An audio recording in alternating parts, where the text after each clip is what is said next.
Rajesh law centre में आप लोगों का स्वागत है। आज हम लोग हमारे देश में सदियों से व्याप्त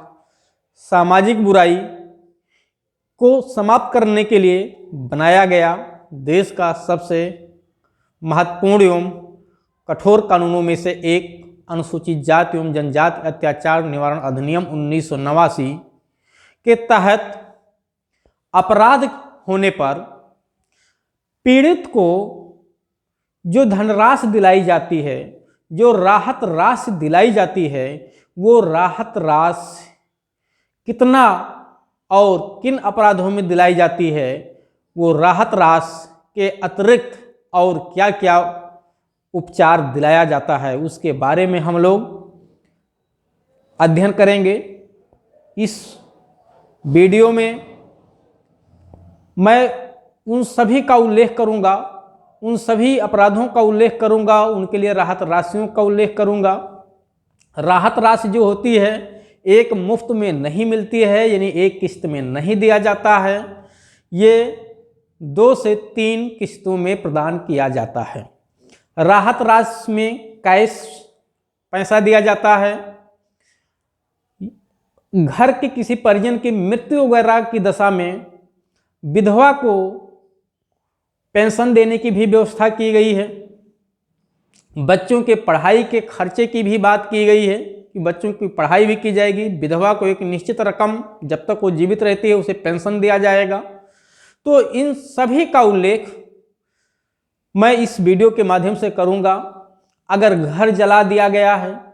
तो सरकारी खर्च पे उसके घर का निर्माण किया जाएगा। मतलब बहुत सारी व्यवस्थाएं की गई हैं जो पीड़ित व्यक्तियों को या बहुत सारे लोगों को इस तरह के कानून के बारे में जानकारी नहीं है। तो इस तरह से सबसे सरल भाषा में आसान तरीके से मैं इस वीडियो के माध्यम से आपको समझा दूंगा। आप लोगों को क्या करना है कि इस वीडियो को सब्सक्राइब करना है, लाइक करना है और शेयर करना है, ठीक है, जिससे विधि से जुड़े हुए तमाम कानूनी पहलुओं पे आपको आसानी से मैं अपने ज्ञान को पहुंचा सकूं और आप लोग उसका अधिक से अधिक लाभ उठाकर अपने समाज का, अपने राज्य का और अपने देश का उत्थान कर सकें। आप देखेंगे तो इसका शेड्यूल है एक और उसमें एक उपाबद्ध लिखा हुआ है। एक अनुसूची उपाबद्ध 1 में राहत राशि का उल्लेख किया गया है और जो राहत राशि दिलाई जाती है वो इस अधिनियम की धारा 3 के तहत अपराध होने पे राहत राशि दी जाती है।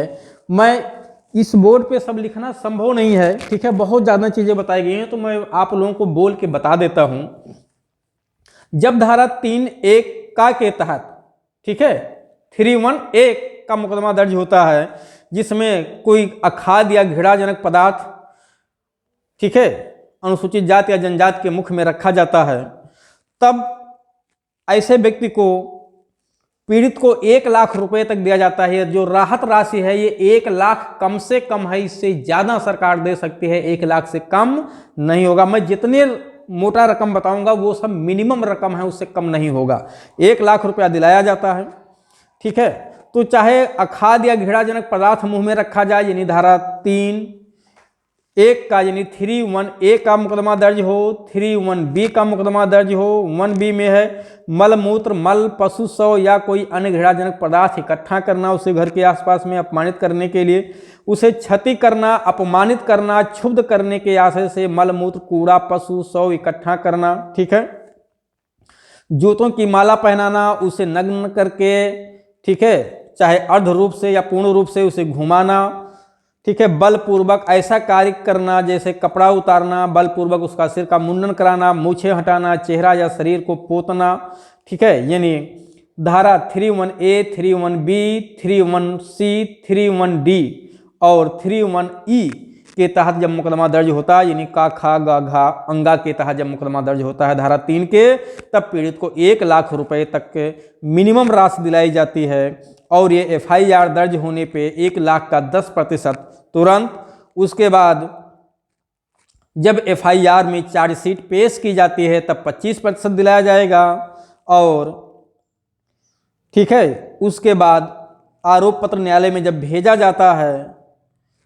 तो उसे 50% दिलाया जाता है। ठीक है, ये अलग अलग दशाओं के लिए लिखा हुआ है, जबकि अभियुक्त व्यक्ति का,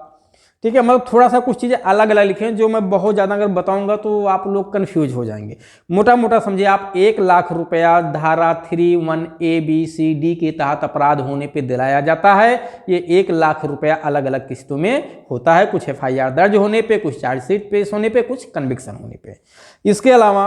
अगर उसकी भूमि को सदोष अधिभोग में लिया जाता है या उस पर कोई खेती करता है, यानी उसकी भूमि पर कोई कब्जा कर लेता है या उस पर कोई खेती करने लगता है जबरदस्ती उसकी सहमति के बिना,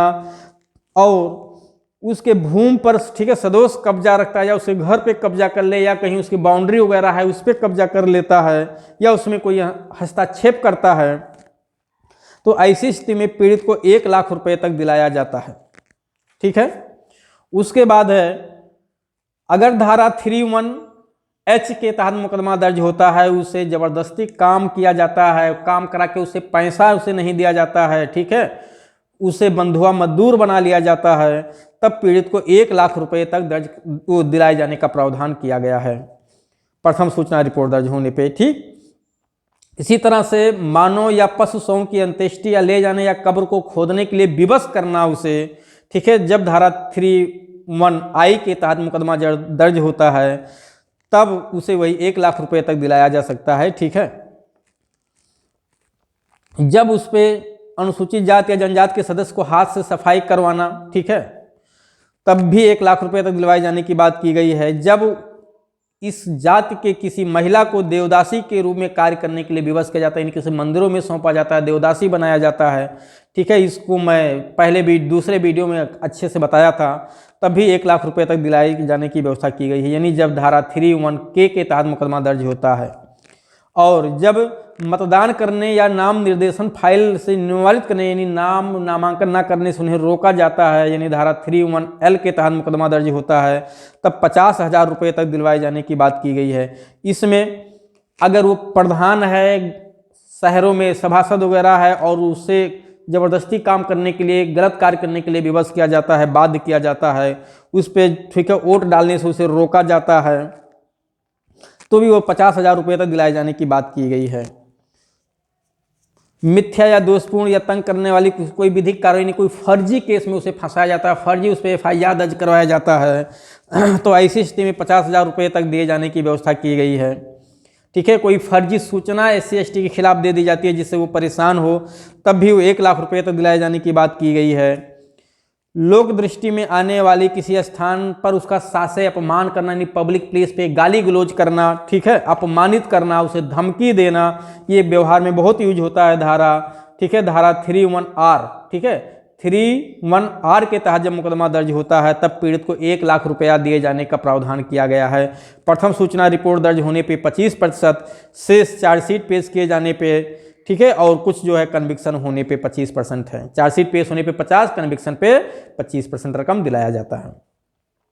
अब इसमें चाहे उसे पब्लिक प्लेस पे अपमानित किया गया हो, ठीक है, धमकी दी गई हो, गाली गलौज किया गया हो, उसके नाम से जाति सूचक गाली बोला गया हो, ठीक है, धार्मिक मानी जाने वाली उसके अति श्रद्धा से ज्ञात किसी वस्तु को नष्ट करना, ठीक है, हानि पहुंचाना, उसमें शत्रुता, घृणा या वैमनस्य की भावनाओं से अभिवृद्धि करना, ठीक है, उसके अति श्रद्धा से माने जाने वाले किसी दिवंगत व्यक्ति का, ठीक है, जैसे मैं मान लूँ, ठीक है, मान्यवर कांसीराम जी, ठीक है, बाबा साहेब भीमराव अंबेडकर जी का अपमान करना, ठीक है, ये सब करने पे भी विक्टिम को अगर पर्टिकुलर उससे ऐसा किया जाता तो 1,00,000 रुपया तक पीड़ित को दिलवाए जाने की व्यवस्था की गई है। ठीक है, यानी जब 31V के तहत मुकदमा दर्ज होता है या 31U के तहत दर्ज हो या 31T के तहत मुकदमा दर्ज हो, ठीक, और जब 31W के तहत मुकदमा दर्ज होता है, अर्थात किसी अनुसूचित जाति या जनजाति की स्त्री से, ठीक है, कोई इस तरह की सहमति मांगना, ठीक है, लैंगिक कार्य करने के लिए, गलत कार्य करने के लिए महिला के साथ उसकी सहमति मांगना, उस, ठीक है, उसको स्पर्श करना, ठीक है, उसको छूना, तब ऐसी स्थिति में पीड़ित को 2,00,000 रुपये तक दिलवाए जाने की बात की गई। ये भी धाराएं अक्सर दर्ज होती हैं। 31W के तहत मुकदमा दर्ज होने पे 2,00,000 रुपये तक दिलवाने की बात की गई है। और जब किसी SC ST महिला पे, ठीक है, कोई एसिड फेंका जाता है, महिला पे कोई एसिड फेंका जाता है या फेंकने का प्रयास किया जाता है, तब ऐसी स्थिति में ठीक है उसे एसिड की मात्रा कितनी हुई है, कितना उसे नुकसान हुआ है, अगर उसके आँख, कान, नाक और मुंह पे जो नुकसान हुआ है वो 30% से अधिक जल गया है तो 8,25,000 रुपये तक दिलाए जाने की बात की गई। यानी अगर उसका मुंह, कान, आँख, नाक 30% से ज़्यादा जल गया है तो 8,25,000 रुपया दिलवाए जाने की बात की गई है। अगर 10% से लेकर 30% तक के बीच में जला है तो 4,15,000 दिलवाए जाने की बात की गई है। और अगर 10% से कम शरीर जला है तो 50,000 दिलवाए जाने की बात की गई है। इसके अलावा पूरा खर्चा सरकार के द्वारा वहन किया जाता है उसके इलाज का। फिर जब किसी स्त्री का लज्जा भंग किया जाता है, यानी SC/ST समुदाय की किसी महिला का लज्जा भंग किया जाता है, IPC धारा 354 के तहत मुकदमा बनता है, ठीक है, तो इसकी धारा 32VA के तहत मुकदमा दर्ज होता है। 32VA के तहत मुकदमा दर्ज होता है, तब उसे 2 लाख रुपया तक दिलवाए जाने की बात की गई है। 2 लाख रुपया दिया जाएगा। जब लैंगिक उत्पीड़न किया जाता है, 354A IPC के तहत अपराध किया जाता है, तब 3AVA के तहत, ठीक है, यानी 3AVA के तहत मुकदमा दर्ज होता है SC/ST एक्ट में, और तब उसे 2 लाख रुपये तक दिलवाए जाने की बात की गई है। जब 354B के तहत किसी SC/ST महिला को कहीं निर्वस्त्र कर दिया जाता है, नंगा कर दिया जाता है, उसे कपड़े फाड़ दिए जाते हैं, तो इस SC/ST एक्ट के तहत धारा 32VA के तहत मुकदमा दर्ज होता है और 2 लाख रुपये तक दिलवाए जाने की बात की गई है। जब कहीं SC/ST कि महिला को, ठीक है, कहीं एकांत अवस्था में है और उसे देखा जाओ, अपने बेडरूम पे हो, रात के टाइम खिड़की से या कहीं से उसे झांकना, देखना, वो नहा रही हो, ठीक है, उसे एकांत में देखना, तो ऐसी स्थिति में ये अपराध बनता है 354C का, और ऐसी स्थिति में उसे 2 लाख रुपये तक दिलाया जाता है। जब किसी SC/ST महिला का पीछा किया जाता है गलत पर्पज के लिए, ठीक है, तब 2 लाख रुपये तक दिलवाए जाने की बात की गई। यहाँ पीछा करने का मतलब है गलत संदर्भ में पीछा किया जाना, ठीक है। अब वो घर से रिसिया के जा रही है, गांव के लोग उसको पकड़ने जा रहे हैं, तो पीछा करना नहीं माना जाएगा, ठीक है।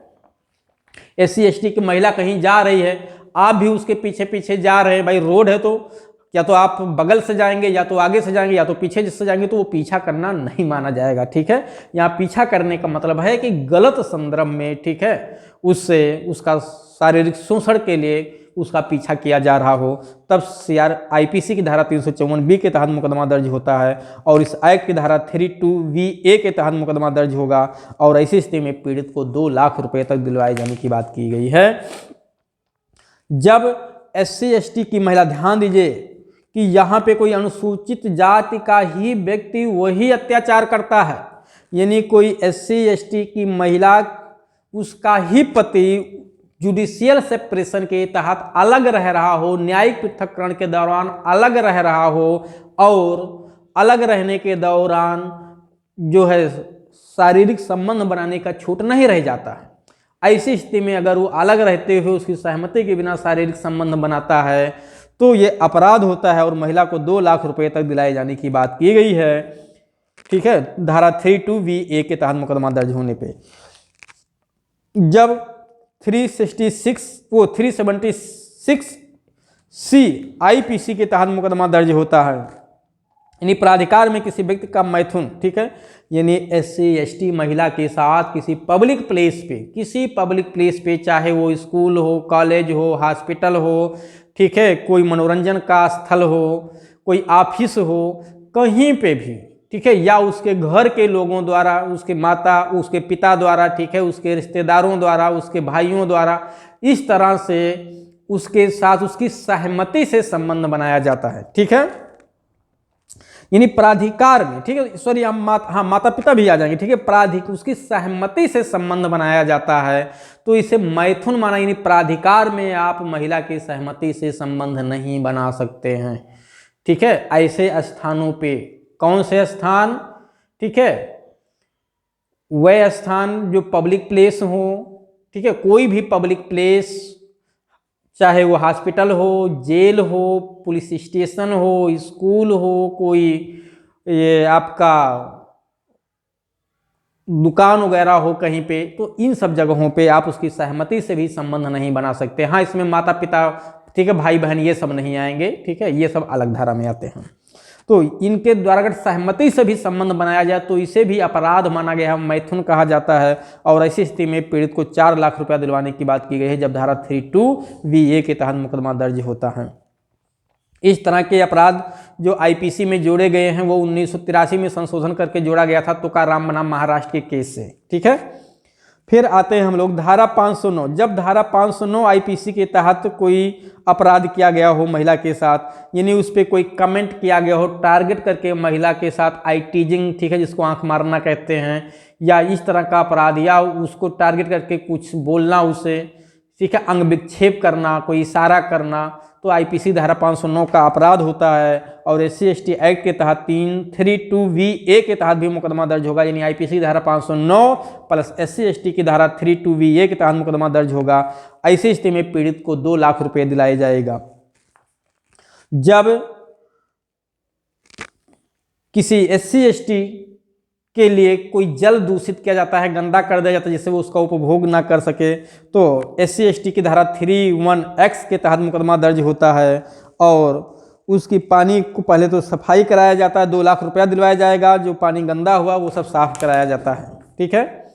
जब किसी पब्लिक प्लेस पर जाने से SC/ST को रोका जाता है, तब 31Y के तहत मुकदमा दर्ज होता है। वहाँ भी 2 लाख रुपये तक, ठीक हो, 4 लाख रुपये 4 लाख रुपए दिलाए जाने की बात की गई है इसमें। जब उसको अपने घर को या गांव को या निवास स्थान को छोड़ने के लिए मजबूर किया जाता है, तब 31Z के तहत मुकदमा दर्ज होता है। और उसे ऐसे अपने उस स्थान पर रुकने की पूरी व्यवस्था फिर कराई जाती है, और 1 लाख रुपए तक उसे दिलाए जाने की बात की गई है, ठीक है। फिर अगर उसे किसी सामान्य संपत्ति या समानता के अधिकार पर, जैसे कब्रिस्तान हो गया, शमशान की भूमि हो गई, किसी नदी हो गई, झरना, कुआं, टैंक, हौज, नल या अन्य जल स्थान पर नहाने के घाट, किसी लोक परिवहन, किसी सड़क या रास्ते का उपयोग करने से रोका जाता है, यानी पब्लिक जगहों पे उपभोग के अधिकार को रोका जाता है पब्लिक स्थानों पे, तब ऐसी स्थिति में, ठीक है, उसे 1 लाख रुपए दिलाए जाने की बात की गई है, ठीक है। जब सार्वजनिक स्थानों पर उसे साइकिल, मोटरसाइकिल पर सवार होने, जूता पहन के ना जाने, ठीक है, नया वस्त्र पहनने से रोकना, बारात निकालना या बारात के दौरान घोड़े की सवारी करने से या किसी वाहन से रोकना, ये अक्सर आए दिन अपराध होते रहते हैं कि कहीं SC/ST के यहाँ शादी थी और वो लोग जो है घोड़े से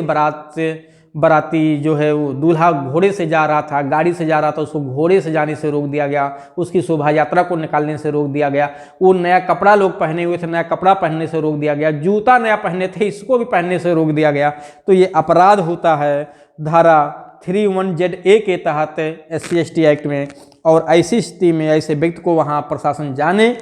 का अधिकार देता है, यानी जाने की व्यवस्था की जाती है, और 1 लाख रुपए तक राहत राशि दिलाए जाने की बात की गई है, ठीक है। कोई धार्मिक जुलूस, सांस्कृतिक कार्यक्रम में भाग लेने से जब उसे मना किया जाता है, तो SC/ST एक्ट की धारा 31ZA के तहत मुकदमा दर्ज होता है, और फिर उसे वहां जाने का अधिकार दिया जाता है, और 1 लाख रुपए तक राहत राशि दिलाई जाती है, ठीक। जब उसे किसी शैक्षणिक संस्थान में, अस्पताल में, औषधालय में, प्राथमिक स्वास्थ्य केंद्र पर, दुकान पर, सार्वजनिक मनोरंजन के स्थान पर या किसी सार्वजनिक स्थान में प्रवेश करने से रोका जाता है, या बर्तनों या वस्तुओं को छूने से रोका जाता है ऐसे स्थानों पे,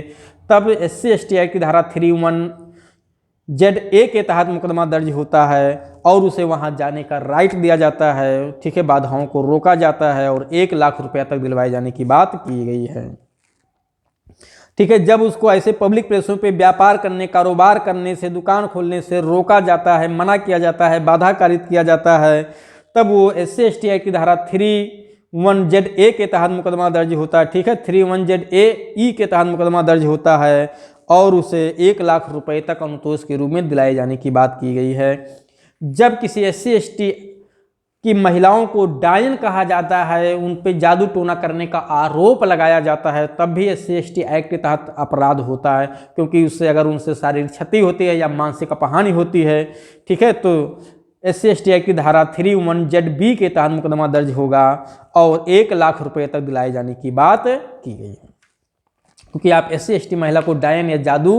करने वाली या टोना करने वाली महिला नहीं कहते कि वो जादू टोना करती है या वो डायन है। ठीक है, ये भी एक अपराध है, सामाजिक बुराई है।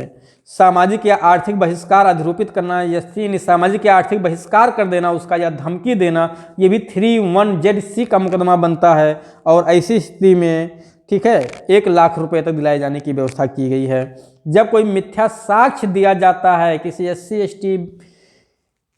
के समुदाय के व्यक्तियों के विरुद्ध कोई मिथ्या साक्ष्य दिया जाता है, तो सेक्शन 3(1) या 2 के तहत ठीक है, जिससे वो किसी अपराध में दोषी हो जाए, ठीक है, जिसके लिए सजा मृत्युदंड या उसे मृत्युदंड से दंडनीय अपराध में, तब उसे 4 लाख तक दिलाए जाने की बात की गई है। और जब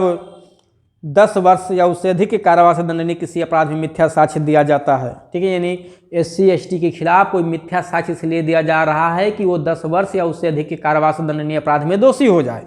तब 3(2) के तहत मुकदमा उस पर दर्ज होता है SC/ST एक्ट में। और उस पीड़ित को यहाँ पे 4 लाख रुपया दिलाए जाने की बात की गई है। जब IPC के अधीन ठीक है, IPC के अधीन प्रथम अनुसूची में निर्दिष्ट दंड किया जाता है, यानी कोई षड्यंत्र किया जा रहा है, ठीक है, वह कुछ अपराध बताए गए हैं प्रथम अनुसूची में, उसके तहत कोई अपराध होता है, तो अब वो प्रथम अनुसूची का उल्लेख मैं कर दे रहा हूं कौन कौन से अपराध हैं।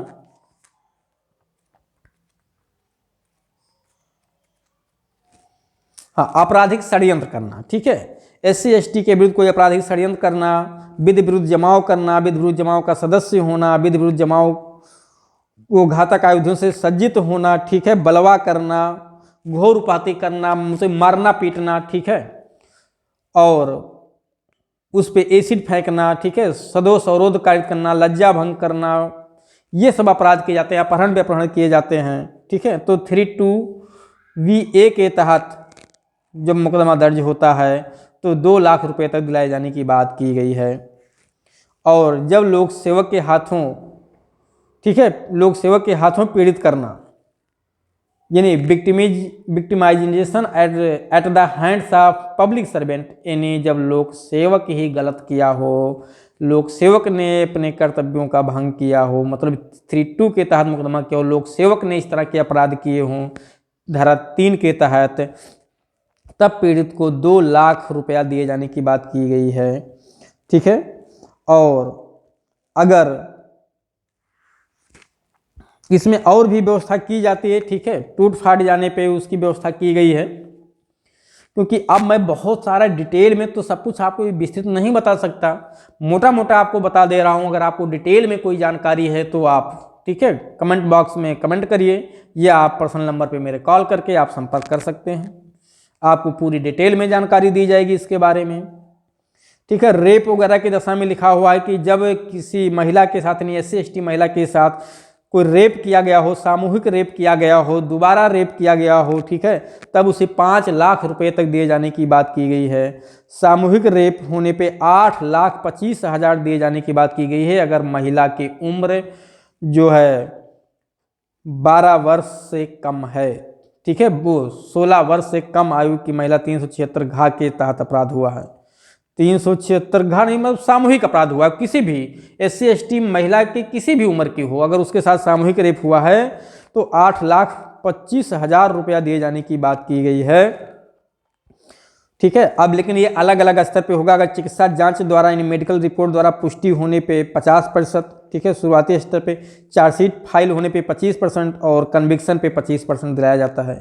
यानी FIR दर्ज होने पे 50% तुरंत दिला दिया जाता है। 8,25,000 रुपये में से आधा तुरंत दिलवा दिया जाएगा अगर सामूहिक रेप हुआ है तो, इसका कन्फर्मेशन हो गया। हत्या या मृत्यु किए जाने पे भी 8,25,000 रुपया दिए जाने की बात की गई है। जैसे ही पोस्टमार्टम हो जाता है 50% तुरंत दिलवा दिया जाता है, यानी अगर हत्या या मृत्यु की गई है SC/ST की तो 8,25,000 रुपये में से पोस्टमार्टम होने पे 50% तुरंत दिलवा दिया जाता है। शेष आरोप पत्र जब कोर्ट में भेजा जाता है तब दिलवा दिया जाता है। और हत्या, मृत्यु या सामूहिक हत्या या बलात्संग या सामूहिक बलात्संग या अस्थायी अक्षमता, डकैती जैसे अपराध अगर होते हैं, बहुत महत्वपूर्ण पॉइंट है, इस तरह के गंभीर अपराध जैसे हत्या हो गई है, मृत्यु कारित की गई है, सामूहिक हत्या की गई है, बलात्संग हुआ है, सामूहिक बलात्संग किया गया है यानी रेप हुआ है, डकैती हुई है, तब इसके साथ साथ कुछ और उपचार दिलाए जाते हैं यानी पैसे के साथ साथ, ठीक है। 3 लाख करें, पैसा जो 8,25,000 है वो तो दिलवाया ही जाता है, इसके अलावा और उपचार दिए जाते हैं 3 महीने के भीतर। लिखा हुआ है अनुसूचित जाति एवं जनजातियों से संबंध रखने वाले मृतक व्यक्ति की विधवा या अन्य आश्रितों को, अगर विधवा नहीं है तो उनके बच्चों को, ठीक है, प्रति महीने 5,000 रुपये की मूल पेंशन के साथ महंगाई भत्ता जैसा संबंधित राज्य सरकार या संघ राज्य क्षेत्र के सरकारी सेवकों को लागू है। मृतक के परिवार के सदस्यों को रोजगार और कृषि भूमि, घर यदि तुरंत क्रय द्वारा आवश्यक हो का उपबंध किया जाएगा, यानी पेंशन भी दिलवाया जाएगा, भूमि भी दी जाएगी कृषि करने के लिए, घर भी दिया जाएगा, ठीक है, रोजगार भी दिया जाएगा, तत्काल ये सब दिया जाता है। और पीड़ित के बालकों की स्नातक स्तर तक यानी ग्रेजुएशन तक शिक्षा का पूरा खर्चा सरकार उठाती है, उनके भरण पोषण का खर्चा सरकार उठाती है, ठीक है। और बर्तन, चावल, गेहूं, दाल, दलहन आदि ये सब 3 महीने के भीतर उन्हें दिया जाता है। घर अगर उनका जला दिया गया है, नष्ट कर दिया गया है, तो ईंटा, पत्थर, ठीक है, घर के निर्माण में जो कुछ और खर्चे आते हैं वो सब सरकारी खर्च पे उसे दिया जाता है। तो इस तरह से मैंने एक मोटा मोटा आपको समझा दिया, ठीक है। अगर आपको इसके बारे में कोई विस्तृत जानकारी लेना है, बहुत विस्तृत जानकारी लेना है, तो आप संपर्क कर सकते हैं या कांटेक्ट वो आप जो है कमेंट बॉक्स में कमेंट भी कर सकते हैं, ठीक है, वहाँ से आपको पूरी जानकारी दे दी जाएगी। इस तरह से मुझे उम्मीद है कि आप लोग SC/ST एक्ट के बारे में संपूर्ण जानकारी, ठीक है, प्राप्त कर चुके होंगे, क्योंकि इस वीडियो के माध्यम से जो भी 6-7 वीडियो इस पे बनाए गए, ठीक है, मैंने कोशिश की कि पूरे एक्ट को आपको, ठीक है, इस वीडियो के माध्यम से समझाने की। और जो इसका पहला वीडियो उसको जरूर देखिएगा, उसमें ओवरऑल एक्ट के बारे में बताया गया है, विस्तृत जानकारी आपको रखना है, एग्जाम के लिए आपको पढ़ाई करना है, ठीक है। तो मतलब जिस भी पर्पज़ के लिए, हर पर्पज़ के लिए उपयोगी है, आप जिधर चाहें उधर यूज कर सकते हैं। हाँ, इतना जरूर उम्मीद करूँगा आप लोगों से कि आप इस कानून को जानने के बाद इसके दुरुपयोग को होने से रोकने के लिए हर संभव कोशिश करिएगा, ठीक है।